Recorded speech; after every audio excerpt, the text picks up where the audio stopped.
feeling a little bit homesick. My name is Van der Puchert, and this is Finding Frequency.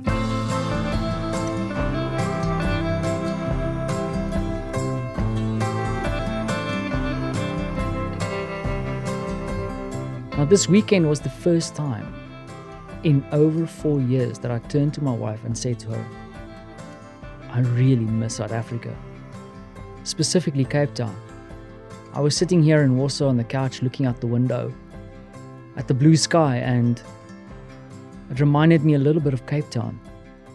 The only thing missing was the fresh ocean breeze and the fact that when I looked out of my window back in the old times, I could see the ocean.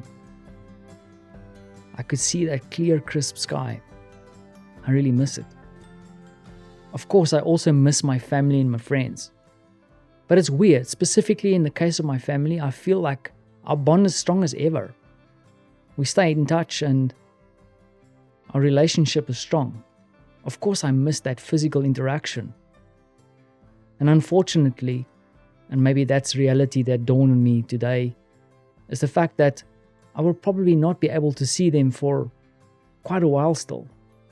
But then again, I think us expats have a little bit of an edge on everybody else, specifically going into this. You see, we stay and remain isolated in our little communities. For the most part, we will always be the foreigners. And that's okay. That's what makes us interesting. And that's what makes this whole adventure of being in another country exciting. But then also, we have maintained and built relationships over huge distances. And we do miss those people, but it's up to us to stay in touch. In fact, I'm used to crossing all kinds of borders and oceans to connect with beautiful people who I love and people who I admire. So join me now as I take you over many borders and many oceans to introduce you to an old friend, or shall I say, a wise old friend. Hi, I'm Murray Wallace, Advertising and Media Executive from South Africa, and I've been living and working in Sydney, Australia over the last 4 years.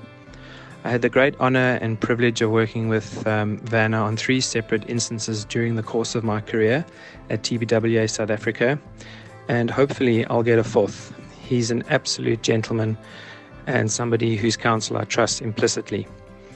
What have I learnt about myself over this period? That I'm a survivor.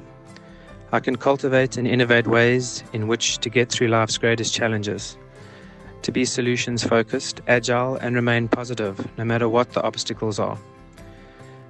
More, to be grateful for my journey in life, to take nothing for granted, and to keep opening myself up to new challenges and opportunities in this very different world. Alone and isolated, a great learning for me is to also open myself up and let people in whose counsel I trust. And to believe in the inherent good in every human being, and to also back all of those people that are making a difference. I guess a deep time of introspection and reaching down deep to be solutions focused. I think the one point I really like about what Murray said was the fact that you need to expect the inherent good in people. That has been my saving grace. I've been so far away from my family and my friends back in South Africa that I had to find some surrogates, some new friends. And thankfully, because I'm relatively open in my grumpiness, I've made a whole bunch of new friends. And in fact, those friends aren't necessarily in the borders of Poland. They're across the whole globe. And I've been lucky enough to introduce some of them to you this past few weeks, and perhaps a few more in coming weeks and days. But then again, I also realize that there's only one Murray Wallace out there. And I have to cherish that friendship, no matter what the distance is. Now, we all should have a Murray in our lives. You know what I mean. But then again, if you don't have one, I'm happy to share mine with you. Thanks for listening.